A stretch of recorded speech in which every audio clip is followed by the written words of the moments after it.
Greetings. I am the Harbinger of Horror, and today I'm bringing you a new video. This will be The Cask of Amontillado by Edgar Allan Poe. Fortunato had hurt me 1,000 times, and I had suffered quietly. But then I learned that he laughed at my proud name, Montresor, the name of an old and honored family. I promised myself that I would make him pay for this, that I would have revenge. You must not suppose, however, that I spoke of this to anyone. I would make him pay, yes, but I would act only with the greatest care. I must not suffer as a result of taking my revenge. A wrong is not made right in that manner, and also the wrong would not be made right unless Fortunato knew that he was paying and knew who was forcing him to pay. I gave Fortunato no cause to doubt me. I continued to smile in his face, and he did not understand that I was now smiling at the thought of what I planned for him, at the thought of my revenge. Fortunato was a strong man. A man to be feared, but he had one great weakness. He liked to drink good wine, and indeed, he drank much of it. So he knew a lot about fine wines and proudly believed that he was a trained judge of them. I too knew old wines well, and I bought the best I could find. And wine, I thought wine would give me my revenge. It was almost dark one evening in the spring when I met Fortunato in the street alone. He spoke to me more warmly than was usual, for already he had drunk more wine than was good for him. I acted pleased to see him, and I shook his hand as if he had been my closest friend. "Fortunato, how are you?" "Montresor." "Good evening, my friend."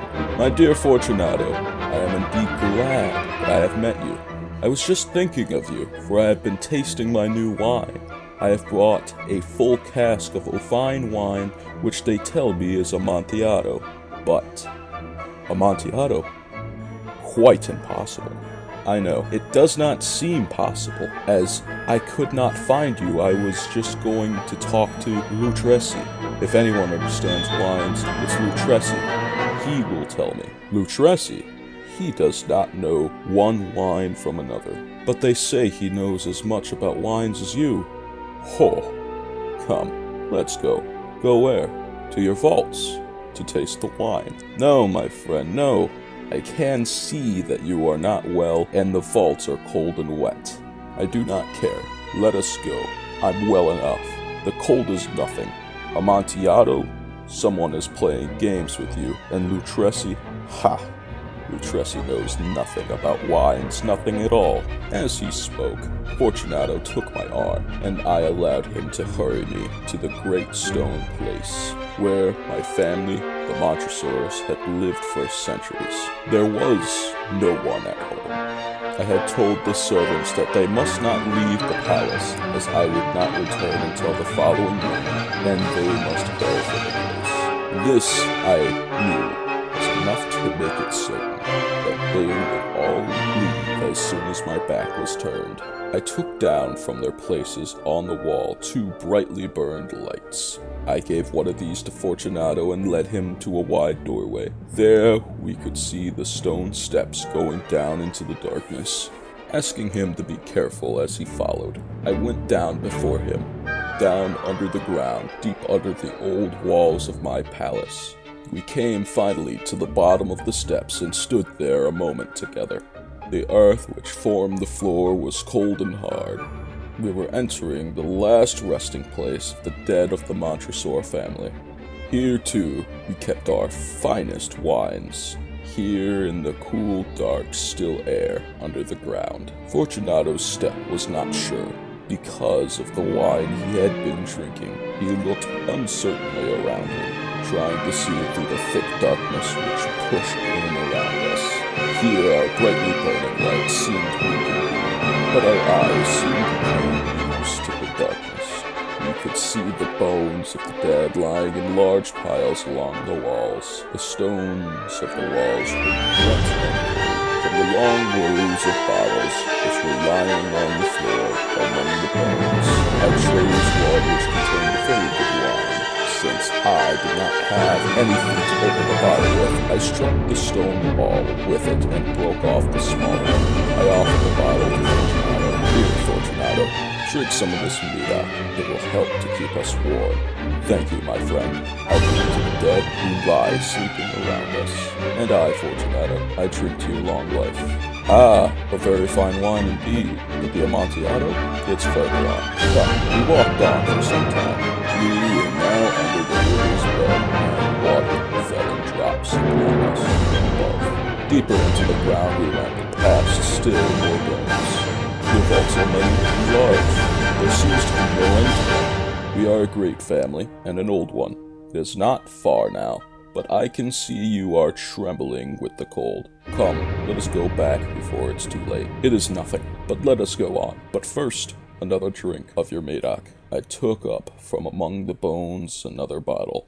It was another wine of fine quality, a de Grave. Again, I broke off the neck of the bottle. Fortunato took it and drank it all without stopping for a breath. He laughed and threw the empty bottle over his shoulder. We went on deeper and deeper into the earth. Finally, we arrived at the vault, in which the air was so old and heavy that our lights almost died. Against 3 of the walls were piles of bones higher than our heads. From the 4th wall, someone had pulled down all the bones, and they were spread all around us on the ground. In the middle of the wall was an opening into another vault, if I can call it that. A little room about 3 feet wide, 6 or 7 feet high, and perhaps 4 feet deep. It was hardly more than a hole in the wall. Go on, I said. Go in. The Amontillado is in there. Fortunato continued to go forward uncertainly. I followed him immediately. Soon, of course, he reached the back wall. He stood there a moment, facing the wall, surprised and wondering. In that wall, there were 2 heavy iron rings. A short chain was hanging from one of these, and a lock from the other. Before Fortunato could guess what was happening, I closed the lock and chain tightly to the wall. I stepped back. Fortunato, I said, put your hand against the wall. You must feel how the water runs over it. Once more, I asked him, please, will you not go back? No, if not, then I must leave you. But first, I must do everything I can for you. But the Amontillado? Yes. Yes, indeed. The Amontillado. As I spoke these words, I began to search among the bones. Throwing them to one side, I quickly found the stones which earlier I had taken down from the wall. Quickly, I began to build the wall again, covering the hole where Fortunato stood.